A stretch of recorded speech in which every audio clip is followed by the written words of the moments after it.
한 어린이 게임 센터에 간 적이 있습니다.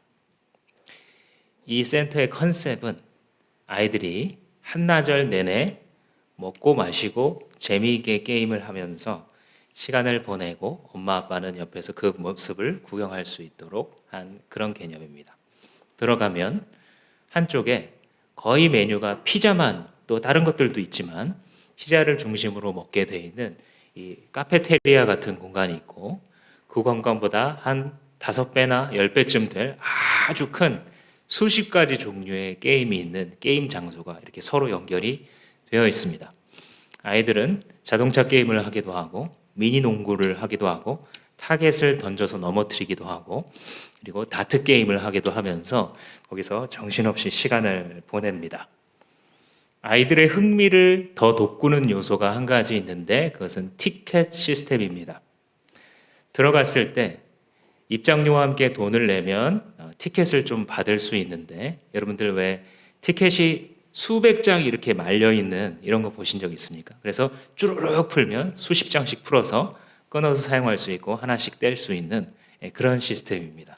그래서 돈을 내면 그 티켓을 일정 정도를 수십 장을 주는데, 그걸 가지고 아이들은 먹을 것을 마음대로 사 먹을 수도 있고 마실 것을 먹을 수도 있고 또 게임을 할 수도 있는 겁니다. 그러니까 아이들이 여기에 금방 몰입하기 시작합니다. 이 작은 세계 속에서 뛰어다니면서 20분이고 30분이고 놀고 땀 내면서 뛰어다니다가 또 와서는 땀을 식히면서 먹을 거 사 먹고 아주 재미있게 지내죠. 더 흥미를 돋구는 요소가 있습니다. 게임을 잘하면, 미션을 성공하면 그 게임기에서 티켓이 또 뚜루룩 나옵니다. 10장씩, 7장씩 이렇게 나오니까 아이들은 티켓이 점점 줄어드네, 나 이제 놀 시간이 끝나간다 싶다가도 다시 티켓이 연장되니까 더 흥분이 돼서 재밌게 노는 그런 설계가 되어 있습니다.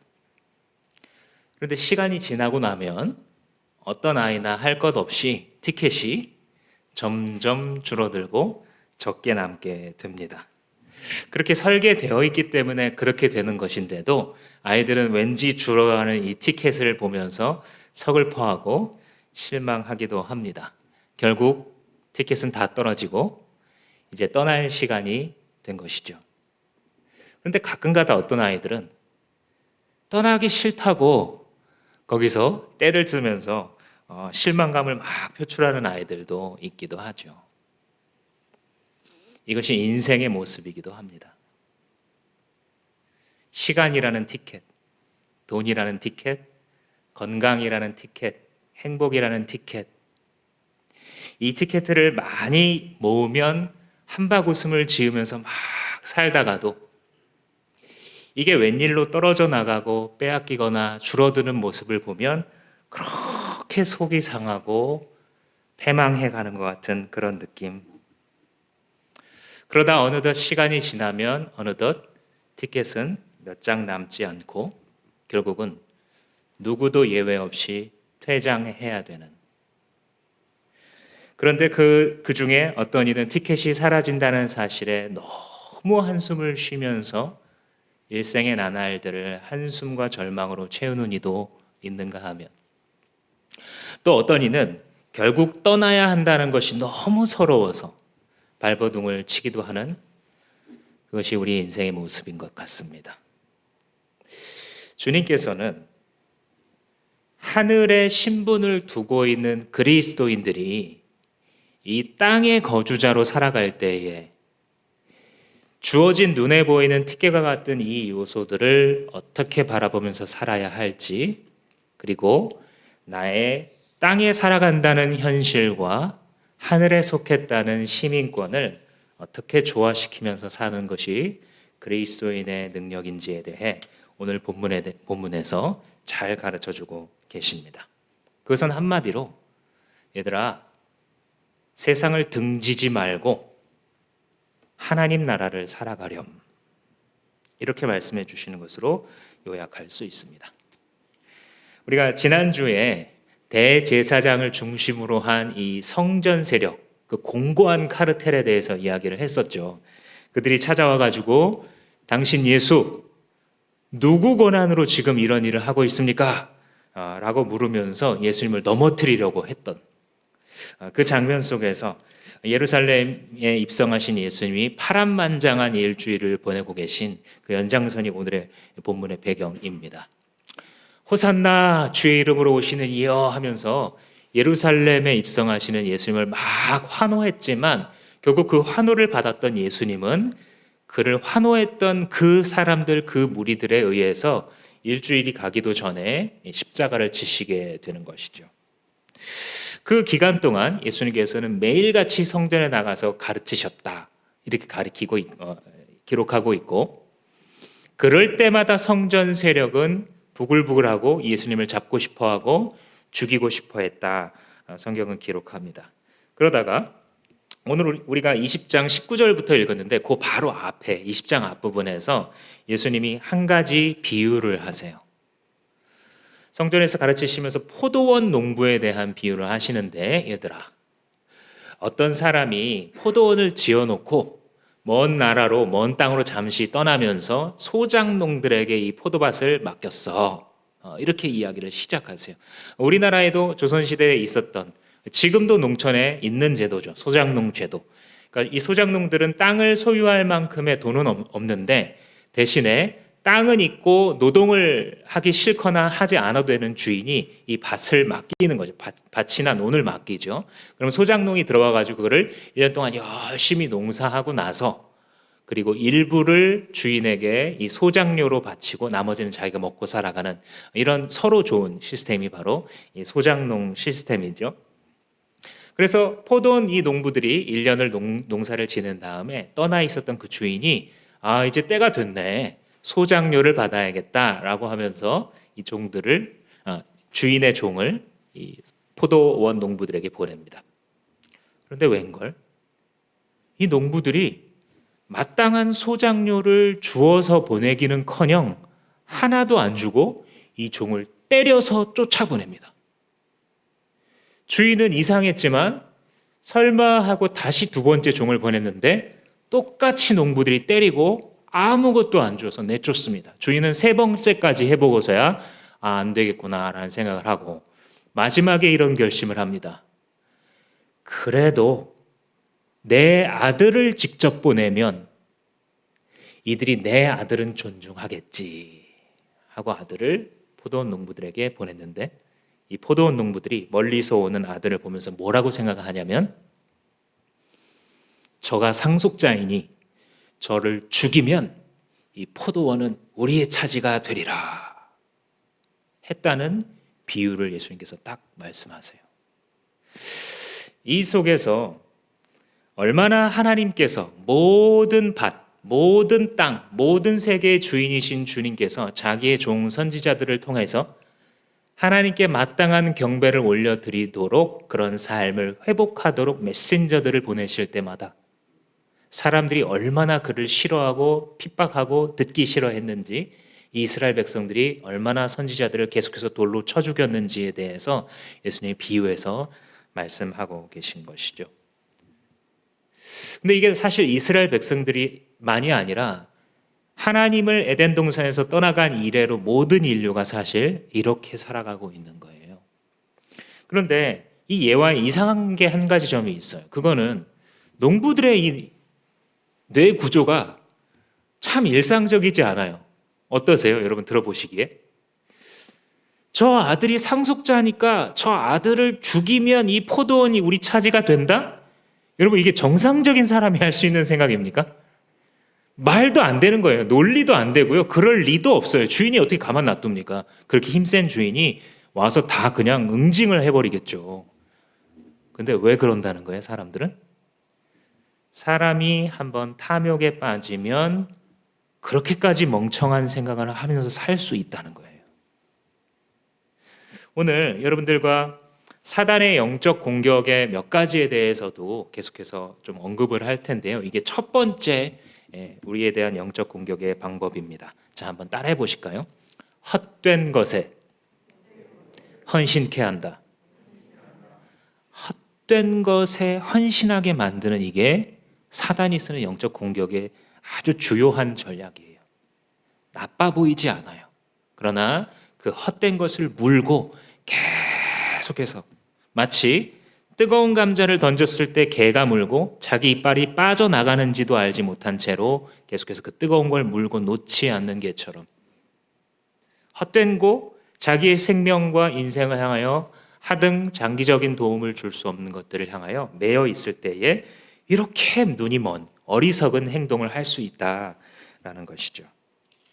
그러니 이스라엘 백성들, 특히 이 성전을 중심으로 한 세력들이 가지고 있었던 이 모습이 바로 그 바보 같은, 그리고 그 사악한 농부들의 태도다라는 것이죠. 여러분, 이 말씀을 들었을 때에 대제사장들과 성전 세력들은 뭐라고 생각했을까요? 오늘 본문에 보시면요, 19절 말씀에 율법학자들과 대제사장들은 예수가 자기네들을 겨냥해서 이 비유를 한 걸 알아차렸대요. 그러니까 마음속으로는요, 그렇지, 저게 우리랑 상관 있는 얘기야 라고 알아들었다는 거예요. 만약 그게 아니라면 어떻게 되는 거냐면, 예수님께서 이 비유를 하실 때 저런 나쁜 농부들, 진짜 나쁜 놈이네, 그쪽에 감정이입을 해야 되거든요. 그렇잖아요. 여러분들, 제가 방금 그 얘기하실 때 이 나쁜 농부들과 감정이입하신 분 있으세요? 아무도 없잖아요. 근데 이들은 누구랑 감정이입을 했냐면 그 나쁜 농부들이랑 감정이입을 했고, 지금 이게 우리를 치는 거네 라고 생각하고 분노했다는 거예요. 사실 뒤집어 보면요, 예수님이 지금 기회를 주시는 거예요. 이걸 딱 깨닫는 순간 뭐예요? 우리가 저 농부와 같다는 얘기구나. 생각해보면 맞는 말이거든요. 의로운 선지자들이 어떻게 핍박하면서 죽어갔는지는요, 평가가 아니라 팩트예요. 팩트. 모두가 알고 있는, 의로운 선지자마다 곱게 죽질 못했어요. 구약시대 때. 다 이 하나님의 백성이라고 하는 이스라엘 백성들의 핍박을 받아 죽은 선지자들이 부지기수다라는 말입니다. 그런데 그들은 마지막 그 회개의 기회를 지금 발로 차면서 부글부글 하고 있는 거예요. 우리를 감히 이렇게 하나님의 종들을 죽여온 자들의 후손으로 여기다니 저놈을 없애야겠구나라고 생각합니다. 20절 말씀에 보면, 그래서 그들은 기회를 엿보다가 정탐꾼을 보내서 거짓으로 의로운 사람인 채 하면서 예수께 접근하게 했다. 그러니까 이제 그대로 예수님을 원래는 잡아 죽이고 싶은데 감히 우리를 그렇게 비호해 하면서, 사실 권한도 있고요. 근데 그랬다가는 지금 민심 때문에 완전 지지율이 올라간 이 예수님을 자기들이 그 자리에서 잡았다가는 오히려 자기 세력이 치명타를 입게 되잖아요. 모든 백성이 다 예수님을 좋아하니까. 그러니까 그렇게는 못하고 돌려서 예수님의 이 신뢰성을 타격을 줄 수 있는 방법을 지금 또 작전을 두 번째로 짜온 거예요. 사실 읽어보시면 여러 번째예요, 지금 벌써 이게. 근데 짜오면서 사람들을 보내서 함정에 빠뜨리겠다는 거예요, 예수님을. 자, 여기서 영적 공격의 두 번째 특성이 나옵니다. 한번 따라해 보시겠습니다. 영적 공격은 끊임이 없다. 우리가 이 세상을 사는 동안 사단의 세력들은 우리를 죽이고 멸망시키려는 그들의 노력을 그치지 않을 것입니다. 우리가 예수 안에 있으면 이것을 두려워할 일은 아닙니다. 그러나 반드시 깨어 있어야 하는 이유가 이것입니다. 한순간이라도 정체되어 있는 순간 우리는 그 자리를 유지하고 있는 것이 아니라 흘러 떠내려 가고 있는 중입니다. 베드로 사도가 말씀하신 것처럼 이 마지막 때에 근신하여 깨어서 주님을 향하여 하루하루의 페이지를 써 올려드려야 하는 이유가 이것입니다. 영적 공격은 쉬지 않습니다. 우리가 이 끝없는 영적 공격 앞에서 어떻게 하면 이길 수 있을까요? 많은 설명을 할 수 있지만 딱 한마디만 하라면 기도라고 말할 수 있습니다. 기도를 쉬지 않으면 돼요. 기도라는 것은 하나님이 일하시는 통로이기 때문에, 내가 기도하지 않고 내가 일하면 내가 일하는 것이지만 내가 기도하면 하나님이 일하신다 라고 하는 유명한 정리처럼, 우리가 기도할 때 우리는 끊임없이 우리에게 다가오는 이러한 세상에서의 공격을 이기면서 서 있을 수 있게 됩니다. 근데 이 성전 세력이 보낸 사람들이 어떻게 자기들을 꾸미면서 왔냐면, 20절 그 중반에 거짓으로 의로운 사람인 채 하면서 왔다는 거예요. 그래서 의로운 사람인 게 뭐냐면 당시 시대에서 말씀을 잘 지키고 성품도 되게 좋고 순수한 사람인 것처럼 나타났다는 거예요, 예수님. 그러면서 21절에 뭐라고 얘기하냐면 예수님은 이렇게 살짝 띄우는 말을 해요. 선생님, 우리 선생님 바르게 말씀하시고 가르치시고 사람들을 겉모양으로 가리지 않으시고 하나님의 길을 참되게 가르치고 계시는 줄 우리가 너무 잘 알죠. 보통 사람 같으면 이 누가의 취지가 뭐냐면 이보다 뭐 말을 더 했겠죠. 근데 이 누가의 취지가 뭐냐면요, 누구라도 들으면 기분이 좋아질 수밖에 없는 그런 칭찬을 한 거예요. 지금 와, 대단하세요. 어떻게 그럴 수가 있어요? 와, 진짜 처음 봤네. 이렇게 잘하는 분, 이렇게 선한 분 처음 봤네. 이런 말을 하면서 예수님께 나아왔다라는 것입니다. 이 존중하는 모습은 사실 예수님을 진짜 존중하는 걸까요? 아니죠. 대답을 압박하는 전략의 일부예요. 생각해 보세요. 모든 것을 아시고 참과 거짓을 정확히 구분하시고 사람을 막 외모로 보지 않고 참된 길만 딱 추구하시는 당신은 모든 것에 대해서 우리에게 정답을 주실 수 있으시죠? 이게 딱 들어있는 거예요. 그러니 예수께서 그렇지 하면서 대답하기만 하면 이들이 이기는 거예요. 왜냐하면 함정 질문이거든요. 어떤 길로 질문해도 예수는 붙잡히게 돼 있고 예수는 망가지게 돼 있는 그 함정 질문이기 때문에 가장 선하고 가장 순수한 모습으로 나타나서 선생님, 내가 너무 좋아하는 선생님 팬인데요. 요거에 대해서 한 말씀 좀 가르쳐 주시죠. 한 말씀 해 주시죠. 하고 마이크를 들이대는 순간 여기다 대답을 하면 그는 그냥 몰락하게 되어 있는 그런 공격을 지금 하고 있습니다. 여기서 영적 공격의 세 번째 특성을 볼 수 있는데요. 한번 따라해 보겠습니다. 악은 좋은 모양으로 포장한다. 우리에게 다가올 때 사단이 야, 우리 사악하게 살자 이렇게 다가오지 않는다는 거예요. 우리 나쁜 짓 한번 해보자, 죄 지으면서 한번 즐겨볼까, 이렇게 다가오는 게 아니라 야, 너 자격 있어, 너 좀 누려야지. 이제는 좋은 모양으로 포장하면서 시작이 돼요. 시작이 될 때 나중에는 그의 심장까지 집어삼킬지라도 처음에는 천사의 얼굴을 하고 사단도 자신을 광명의 천사로 나타내느니라 라고 하는 말씀처럼 그렇게 들어오는 거죠. 우리의 삶에 죄라는 것은 이 세상을 따라가는 시작은 다 좋은 모양으로 포장한 악에 의해서 시작이 됩니다. 그러나 그 속셈은 이 성경이 지금 얘기하는 것처럼 예수님을 잡아서 넘기고자 하는 것입니다. 그러면서 이제 준비해온 22절의 질문, 이게 킬러 질문이죠. 요거를 말하는 순간 그리고 대답하는 순간 득의하는 이렇게 설계된 작전이죠. 황제에게 세금을 바치는 것이 옳습니까? 옳지 않습니까? 낭떠러지에 세우는 겁니다. 원문을 읽어보면요, 황제에게라고 말하는 이 황제가 카이사르 이렇게 기록되어 있어요. 당시의 통치자들의 언어인 로마, 그러니까 라틴어로도 카이사르고요, 성경의 언어인 헬라어로도 카이사르, 똑같이 불러서 우리가 이전에 썼던 개역개정 성경에서는 이거를 가이사 이렇게 표현했어요. 프랑스를 불란서라고 가차 하듯이 음가를 적듯이 그렇게 가이사라고 우리 선배들이 성경을 번역할 때 그렇게 했습니다. 그러니까 가이사에게 세금 바치는 게 맞습니까? 틀립니까? 이 배경은 뭐냐면 우린 지금 유대 공동체라는 거예요. 그죠? 하나님 믿는 유대 공동체인데 이 이방인, 더러운 이방인의 로마 통치하에 살고 있는 우리들이 통치자인 카이사르, 이 황제에게 세금을 바쳐야 됩니까? 말아야 됩니까? 이렇게 물어보는 거죠. 카이사르는 원래는요, 호칭이 아니라 사람 이름이에요.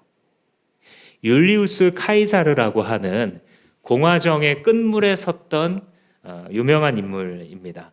여러분들 아시는 것처럼 이 로마의 이 수백 년의 역사 속에서 세 단계로 정치 형태를 구분할 수 있어요. 시작될 때는 왕정으로 시작했어요.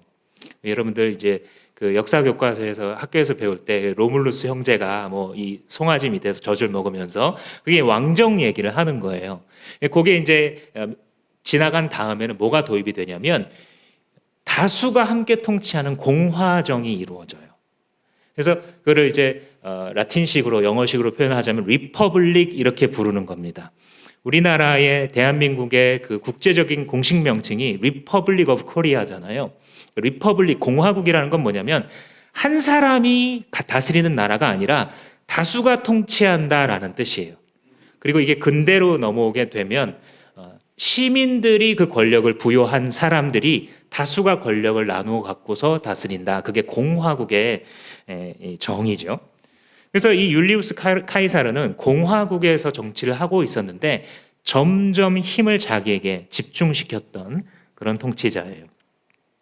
로마에게 골칫거리가 하나 있었는데 그것은 바로 옆에 있는 이 갈리아 땅이었습니다.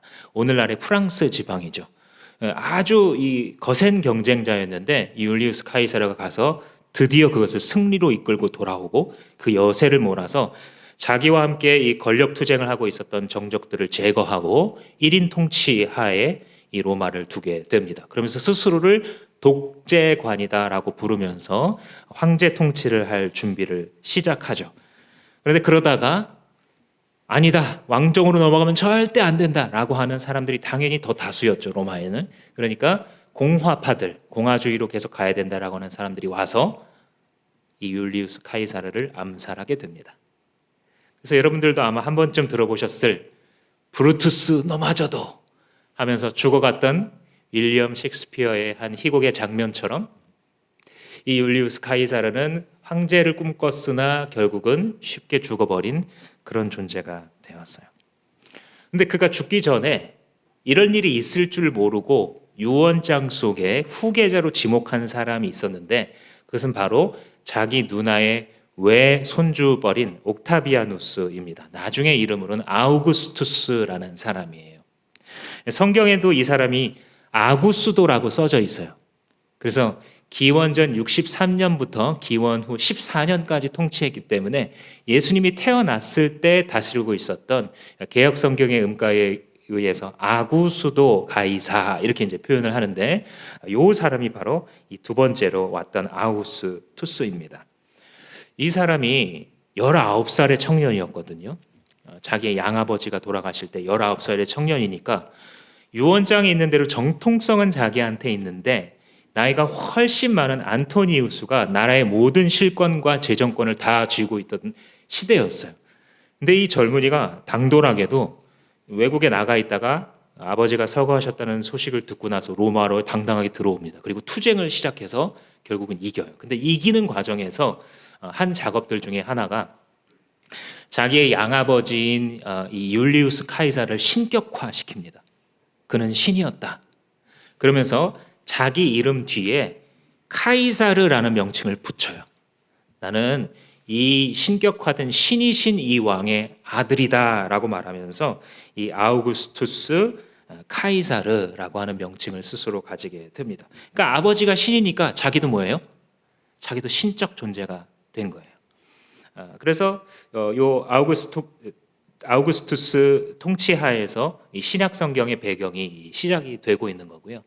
이 사람이 바로 초대 로마 제국의 황제가 된 사람입니다. 아버지 때 시작했었던 그 꿈, 공화정이 아니라 황제가 다스리는 제국이 되겠다. 그래서 로마 공화국에서 로마 제국으로 넘어가면서 초대 황제를 했던 사람이 바로 이 아우구스투스 황제입니다. 그 뒤를 이은 황제가 티베리우스인데요. 옛날 성경에 디베료라고 기록이 되어 있어요. 이 사람이 바로 예수님이 돌아가실 때의 황제입니다. 이 티베리우스도 자기의 양아버지 아우구스투스가 남긴 전통을 따라서 카이사라는 이름을 그대로 갖고 와요. 왜냐하면 좋잖아요. 신적인 통치권을 갖고 있는 통치자라는 뜻이니까 이 자기의 할아버지의 이름인 카이사르도 가져오고 아버지의 이름은 아우구스투스도 가져와요. 그래서 티베리우스, 카이사르, 아우구스투스 이름이 되게 길죠. 원래는 덕입니다. 근데 좀 줄이자면 이렇게 세 단어를 써서 자기의 이름을 이야기했습니다. 이 얘기를 왜 했냐면 카이사르에게 세금을 바친다라는 것은 신적 통치권을 가진 황제에게 복종한다는 의미예요. 이들의 세계관 속에서. 그러니까 황제에게 세금을 바치는 순간 이 황제의 다스리심은 정당하고 그의 신적인 권위 아래 우리는 보호받고 살아가고 있습니다 라고 하는 뜻이에요. 일반 백성들은 어쩔 수 없이 그걸 인정하면서 살아갑니다. 그런데 이 일반 백성들이 영적 지도자에게 기대하는 것은 또 달라요. 예수와 같은 영적 지도자에게 뭐를 바랬냐면 저분만큼은 로마에 굴하지 않고 일어나서 봉기해서 우리들을 잘 지도해서 이 로마를 물러내고 하나님 나라를 거기에 딱 세우고 우리에게 한 자리씩 주는 그런 메시아, 그런 통치자를 이들이 기다리고 있었기 때문에 만약 가이사에게 세금을 바치는 것이 옳습니까? 옳지 않습니까? 라는 질문에 대해 옳다. 가이사에게 세금을 바쳐야지 라고 말하는 순간 그를 향했던 백성들의 열망은 다 사그러드는 겁니다. 아니었네. 사이다 발언을 원했는데 전혀 대중들이 원한 걸 모르고 있는 지도자네. 그를 추종했던 팬심들은 다 날아가고 예수는 기대할 게 없는 그런 자가 되고 나아가서는 이놈은 황제의 통치를 지지하는 자다 해서 종교 재판에 회부할 수 있는 요 함정을 파놓은 겁니다. 근데 만약에 반대로 바치지 말아라 사이다 발언을 하는 지도자, 그래 우리는 하나님 나라의 백성이다, 세상에 눌려 살지 말자, 그러니 황제에게 세금을 바쳐서 그의 통치를 인정하고 그의 신권을 인정하는 이런 일을 하지 말자 하고 선포하게 되면 당장 대중들은 좋아할지 몰라도 로마의 처형 대상이 되는 것이죠. 반역죄인이 되는 거니까요. 그래서 아마도 이렇게 생각을 해보면 이 성전 세력들이 기대한 건 이 두 번째일 가능성이 더 높습니다. 그들이 예상한 시나리오. 저렇게 성전을 환전상을 막 뒤엎고 성전을 저렇게 뭐 깨끗 자기만 깨끗하다는 듯이 하는 놈이니 이 질문을 던지면 그래 우리 하나님을 위해 죽자 하면서 저놈이 함정에 스스로 빠질 거다 이렇게 예상했을 가능성이 조금 더 높지 않을까 그렇게 보여집니다. 그러니 가이사에게 세금을 바칩시다 바치지 맙시다 어느 쪽에 대답을 해도 예수는 추락하고 심지어는 처형당하기까지 하는 시나리오를 그들이 그려온 겁니다. 이 말씀을 묵상하면서 그런데 지난주에 말씀을 전하면서 이런 생각이 들었어요. 그러면 지난번처럼 모르쇠 작전을 하면 어떻게 할까? 만약에 물어봤는데 예수님이 나도 모르겠는데 이렇게 대답하면 어떨까? 결론은 그게 불가능한 상황이에요. 요거는 지난번에 성전에 대한 권한은 뭐 좀 모른다 해도 대제사장들이 타격을 받지는 않지만 요거는 지금 무엇이냐면 하나님 나라 통치에 관련된 거예요. 그들이 애초에 예수 그리스도를 따랐던 이유가 하나님 나라의 통치를 회복할 것 같아서, 물론 자기들만의 상상으로 만든 시나리오지만 그래서 그를 따라갔는데 가장 백성들이 관심 갖고 있는 문제에 대해서 이 지도자가 저는 잘 모르는데요 라고 말하면 역시 똑같은 결과가 나타나는 거예요. 지도력을 잃어버리는 것이에요.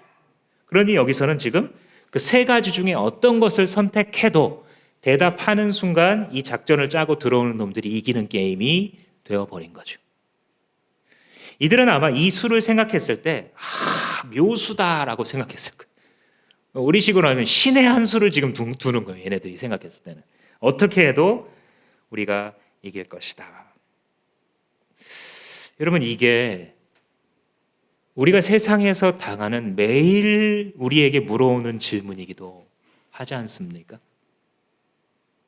황제의 세상에서 살아갈 때에 수많은 그 자체의 권력과 문화와 규칙을 가지고 다가오고는 이 세상 앞에서 우리는 무엇을 세상 앞에 드리고 무엇을 하나님 앞에 드려야 하는지, 황제에게 세금을 바치는 것이 옳은지 바치지 않고 하나님께만 드리는 것이 옳은지에 대하여 끝없이 우리에게 질문해 옵니다.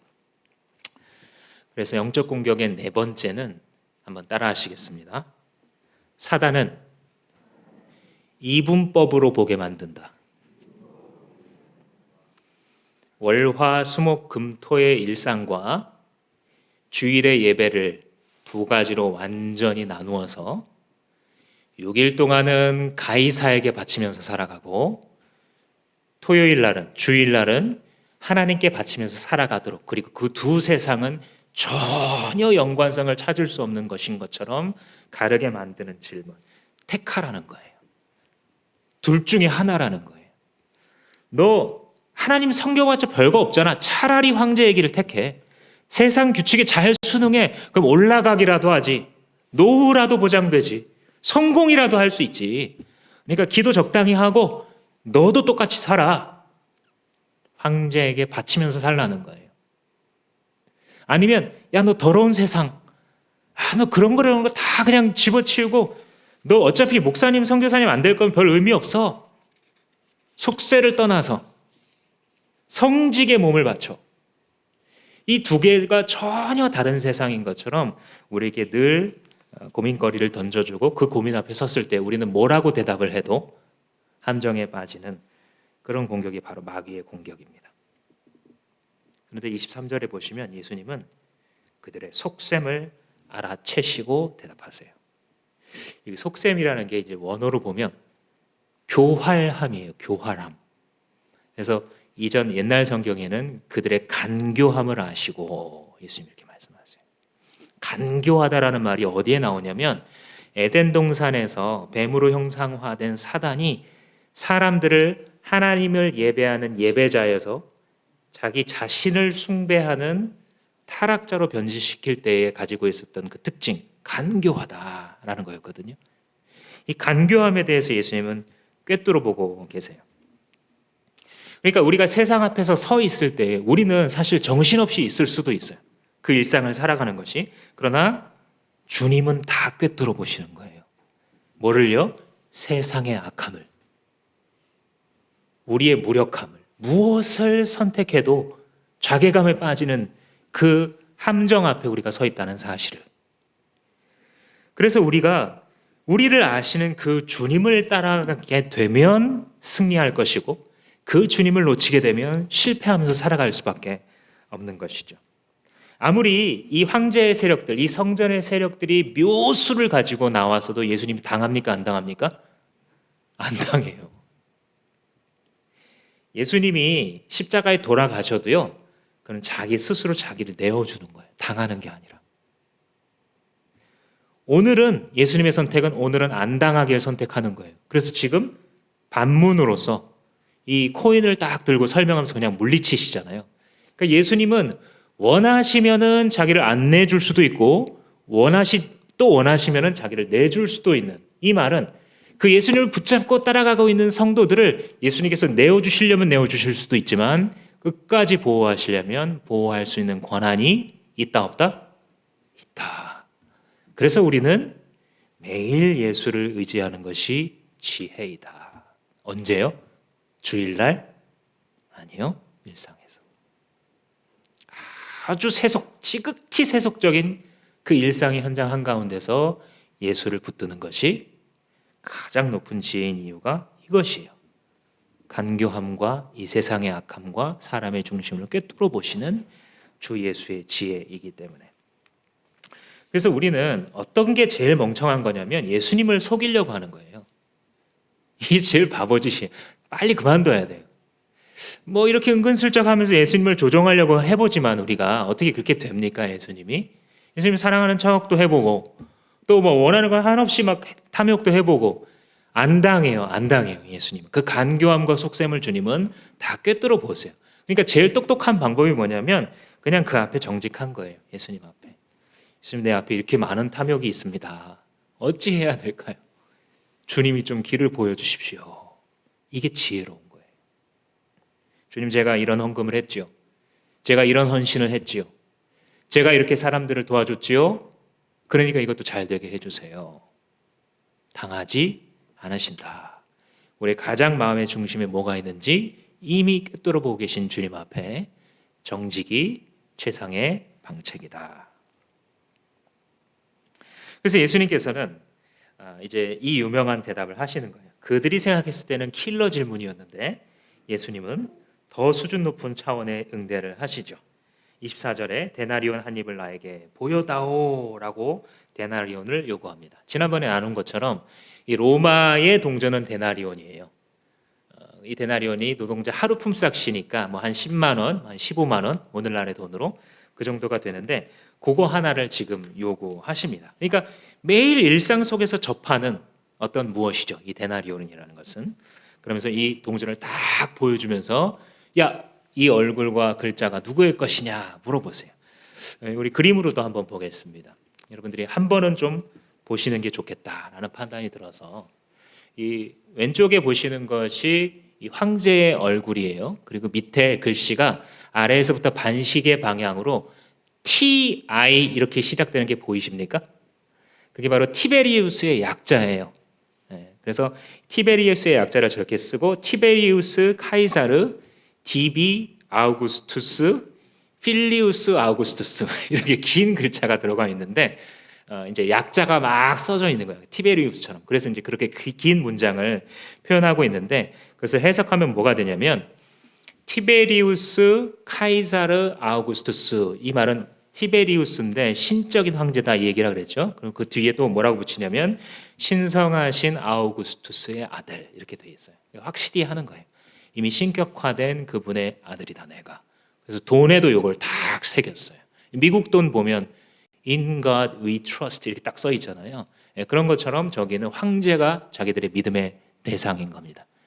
뒷면에는 뭐라고 써 있냐면 저기가 폰티펙스 막시묵스 이렇게 써 있어요. 막시무스 맥시멈이란 말 아시죠? 그러니까 가장 높은 거예요. 폰티펙스는 제사장이란 뜻이에요. 그러니까 자기 스스로가 뭐래요? 제일 높은 제사장이에요. 어디에서? 신들의 세계에서. 자기도 신적인 존재이고 나를 통하면 신들이 너희들한테 복을 줄 거라는 거예요. 그러니까 재정일치의 성격이 있다는 것을 알 수 있죠. 언제부터요? 아우구스투스부터 예수님이 태어날 때부터 예수님이 돌아가시까지 이게 황제의 세계예요. 그래서 이 황제의 통치를 상징하는 것이 데나리온 동전이다라고 볼 수 있습니다. 그러니까 다시 이 물음으로 돌아와서 황제에게 세금을 바치는 것이 맞습니까? 틀립니까? 라고 물어본 다음에 예수님이 그럼 이게 누구 거냐라고 물어봤을 때 대중들이 이제 그걸 보면서 대답하죠. 황제 거죠. 카이사르 거죠. 이렇게 이제 대답을 하죠. 황제의 것이다라고 하는 것은 뭘 얘기하냐면 황제의 통치를 받아들입니다 라는 뜻이죠. 세상을 다스리는 세상적 권세, 그것을 상징하는 것이 동전인 것이죠.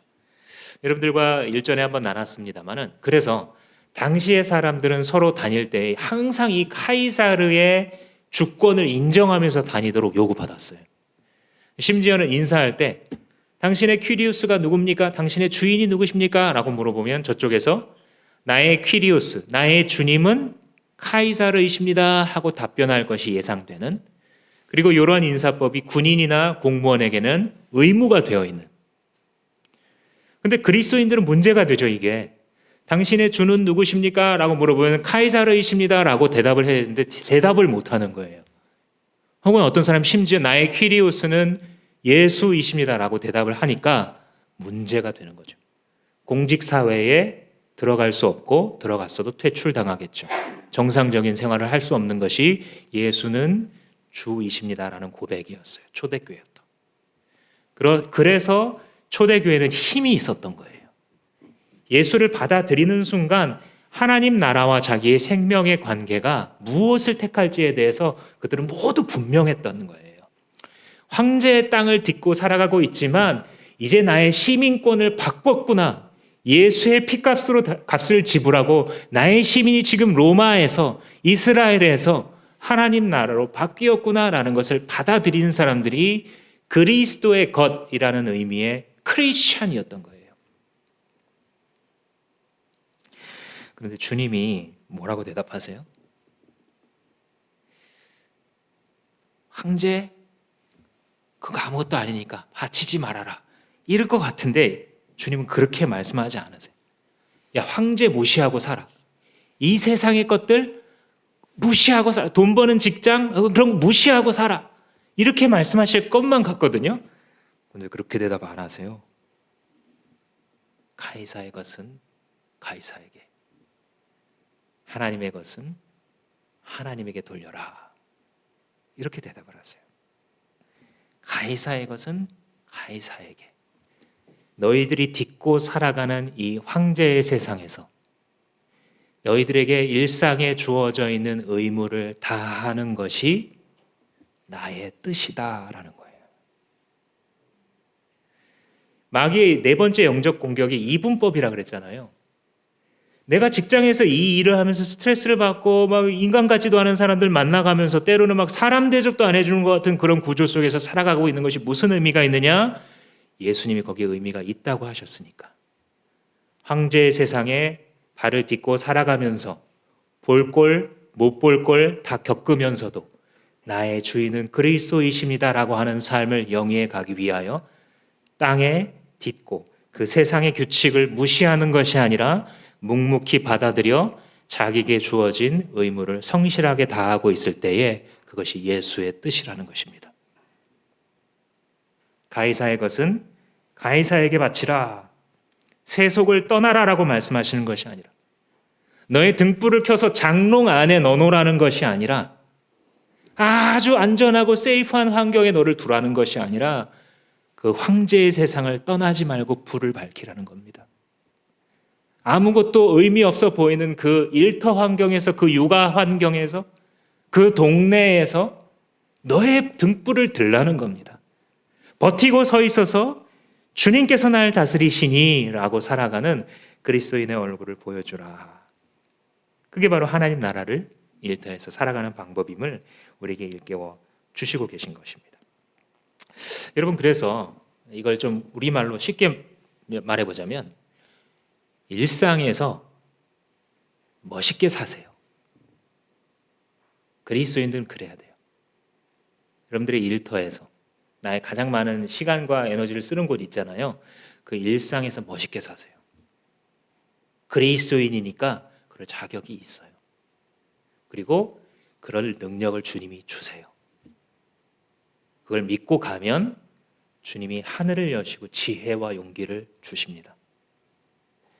일상에서 멋지게 살아간다. 여러분, 사실 생각해 보시면 직장 생활이나 또 사업을 하시거나 또 아이들 기르면서 애기 엄마 친구들 또 이런 것들 같이 만나 보시면요, 여러분, 크리스찬들이 직장에서 일 잘합니까? 어떻게 평가하세요? 크리스찬이니까 마음도 선하고, 그죠? 기도도 하고 직장에서 막 일도 열심히 하고 막 그런 것 같잖아요. 안타깝게도 아닌 것 같아요. 인정해야죠. 인정할 걸. 크리스찬이라는데 저 사람이 제일 뺀질거리고 뭐 하다가 뭐 안 되면 하나님 얘기하고 뭐 교회 가야 된다 그러고 뭐 열심히는 안 하는데 막 바라는 건 되게 많고,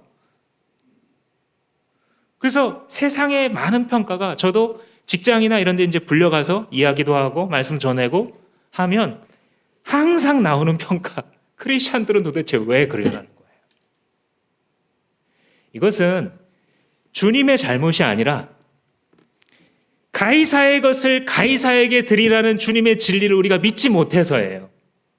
세상에서 살아갈 때 우리가 멋진 크리스찬이 되려면 여러분, 첫 번째, 겁먹지 마세요. 겁먹지 마세요. 겁먹으면 멋이 없는 행동을 하긴, 왜냐면 내게 다 없어질 것 같거든요. 이렇게 했다가는. 근데 크리스찬들은 어떻게 하는 거냐면 그 자리에 서서 손해봐도 된다, 하나님이 하신다, 배짱 부리는 거예요. 지혜롭게 선택을 하지만 어쩔 수 없다 여겨지면 거기서부터 담대하는 거예요. 그냥 어떻게 돼도 나는 천국 간다, 나 하나님 나라의 시민이다, 주님이 날 책임지신다, 지금까지도 부어주시고 지키셨던 주님께서 똑같이 하실 것이다를 골방에서가 아니라 일상에서 선언하는 거예요. 겁먹지 않는 담대함을 주님 앞에서 주장하고 골방에서 그렇게 기도했을 때 우리는 세상에서 담대한 크리스찬 될 수 있는 거죠. 또 하나는 수용성을 가지세요. 예수님께서 보시면요, 별 사람들을 다 수용하세요. 사람들이 봤을 때는 막 매국노 같은 이 삭개오 세리도 같이 막 가서 먹고요. 죄인, 창녀, 이방인, 전혀 어울리지 않을 것 같은 사람에서 높은 니고데모 같은 이 산헤드린 공의원, 이런 사람도 만나시고 이 사람들을 다 수용하세요. 그 말은 뭐냐면 어떤 한 인간의 군상에 대해서 이걸 받아줄 수 있는 그릇이 크다는 얘기거든요. 만약에 그리스도의 제자들이 자기의 이기심과 욕심과 헛된 자존심을 내어놓고 예수를 주로 모시면 우리도 이렇게 될 수 있어요, 없어요? 예수님께서 그렇게 빚어주실까요? 안 빚어주실까요? 빚어주세요. 여러분, 이걸 놓치지 마세요. 제발 경험하세요. 이거 너무 좋은 거예요. 진짜 멋있는 거예요, 여러분. 어떤 사람도 이 사람과 만나면 대화할 수 있는, 그죠? 좀 성격 급한 사람도, 좀 소심한 사람도 이 사람한테 가면 다 사랑받을 수 있는, 다 기도받을 수 있는, 다 한번 싸웠다가도 술 마시지도 않았는데 그냥 먼저 막 풀어주고 있는 수용성. 이 멋있는 거예요. 예수 닮은 거예요. 세상에서 멋있게 살아가려면 사람들을 품을 줄 아는 사람이 돼야 돼요. 또 하나는 여러분, 지혜로우셔야 돼요. 세상 앞에서. 우리가 예수님을 믿다고 해서 업무 능력이 막 탁월해지거나 남들보다 갑자기 막 더 훨씬 좋은 엄마 아빠가 되는 건 아닐 수도 있어요. 차라리 그냥 타고난 분들이 더 잘할 수도 있습니다. 그런데 뭐가 있냐면 우리가 주님 앞에 간구할 때 주님께서 지혜를 부어주세요. 너희 중에 누구든지 지혜가 부족하거든 후히 주시고 꾸짖지 아니하시는 하나님께 구하라 그리하면 주시리라. 이게 키예요. 우리가 업무를 할 때, 일을 할 때, 자녀를 키우고 어떤 결정을 해나갈 때, 재정적인 결정들을 내릴 때에 이게 키예요. 그래서 여기에 뭐가 들어있는 거냐면 한 번 더 묵상을 해보면 우리에게 탁월함을 주시려고 기다리고 계세요. 주님께서는. 그렇죠? 지혜를 주시겠다는 게 뭐예요? 그걸 잘하게 만드는 거거든요. 그러니까 주님께서 원하시는 그 길을 따라가다 보면 우리는 그 분야에서 탁월하게 돼 있어요. 한 가지 오해하지 마실 것은 남들보다 더 잘한다 그 뜻은 아닐 수도 있어요. 그렇지만 나에게 주신 그 재능을 땅속에 파묻어 놓고 하나도 사용하지 않고 개발되지도 꽃이 피지도 못한 채로 살아가지 않게 하시려는 거예요. 주님께서는. 그래서 우리가 주님 이거 어떻게 할까요? 지금 바이어 만나는데 어떻게 해야 됩니까? 고객을 만나는데 컴플레인을 처리해야 되는데 어떻게 해야 됩니까? 짧은 1초의 화살기도라도 주님 앞에 의지하는 마음으로 살아갈 때에 우리는 황제의 땅에 살아가고 있지만 하늘과 소통하면서 살고 있는 중이라 이 두 가지 세계는 연결되어 있음을 경험하시게 될 거예요. 그래서 여러분 일상을 살아가실 때 멋있는 사람이 되세요. 세상도 여러분들을 통해 그리스도의 향기를 알 수 있도록. 황제의 세상에서 황제에게 세금을 바치라는 것이 그 황제에게 복종하라는 뜻은 아니에요. 그죠? 세상 규칙에 따라 산다고 해가지고 세상인과 완전 똑같아져라 그 말씀을 하시는 게 아닙니다. 다만 한 사람의 땅의 거주자로서 내가 해야 할 일들을 게을리하거나 핑계대지 말고 하나님 핑계대지 말고 하나님께서 지혜 주시니까 내가 1시간만 공부해도 남들 밤새 공부한 것처럼 할 거야 이런 양심 없는 소리 하지 말고 황제의 세상에서 황제의 규칙대로 성실히 의무를 다하다 보면 황제에게 복종하지 않지만 그리스도의 나라가 임하도록 하는 일꾼이 될 것이다. 주님 우리에게 이렇게 약속하는 겁니다. 그리고 마지막으로 예수님의 이 대답이 사실은 무게중심이 여기 있는 거죠. 황제의 것은 황제에게 주지만 하나님의 것은 하나님께 돌려드려라. 여기에 이제 무게중심이 있는 거죠. 주님의 마음은. 황제의 세상이지만 사실은 이 모든 게 누구 거예요? 모든 게 하나님 거라는 거예요.